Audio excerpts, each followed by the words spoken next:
اعوذ باللہ من الشیطان الرجیم بسم اللہ الرحمن الرحیم۔ تمام تعریفیں اس بزرگ و برتر کے لیے ہیں جس کے قبضہ قدرت میں ہماری جان اور عزت و آبرو ہے۔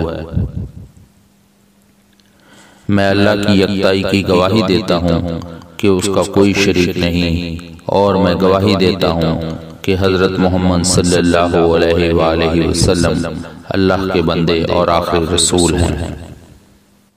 پاک ہے وہ ذات جو اپنے بندے کو لے گئی رات کی تاریکی میں مسجد حرام سے مسجد اقصی تک، جس کے آس پاس ہم نے برکتیں رکھی ہیں تاکہ ہم اسے اپنی عظیم نشانیاں دکھائیں۔ بے شک وہ سنتا اور دیکھتا ہے۔ پیارے بھائیو، میرا آج کا وظیفہ مشکل سے نجات کا ہے۔ یہ آیت مشکل میں آسانی کے لیے بڑی مؤثر ہے، کیونکہ اہل علم نے اسے اسم اعظم بھی قرار دیا ہے۔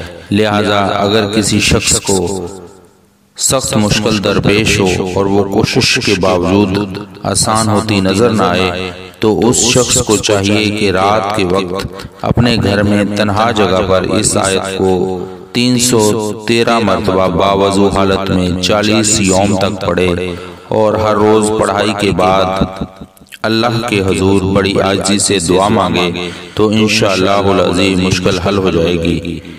ایک بزرگ کا کہنا ہے کہ اگر کسی کو سخت مشکل ترین حالات درپیش ہوں تو چاہیے کہ 11 یوم کا نفلی اعتکاف کر لے اور ہر روز روزہ رکھے۔ دوران اعتکاف اس آیت کو 11 دن میں مجموعی طور پر 1,25,000 مرتبہ پڑھے، اور جس روز پڑھائی مکمل ہو اس روز سجدے میں سر رکھ کر اللہ تعالیٰ کی بارگاہ میں اپنی مشکل میں آسانی کے لیے دعا کرے۔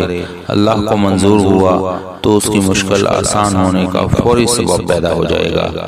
اگر کوئی شخص اعتکاف نہ کر سکے تو اسے چاہیے کہ اپنا مقصد حاصل ہونے تک اس آیت کو روزانہ 1100 مرتبہ پڑھے۔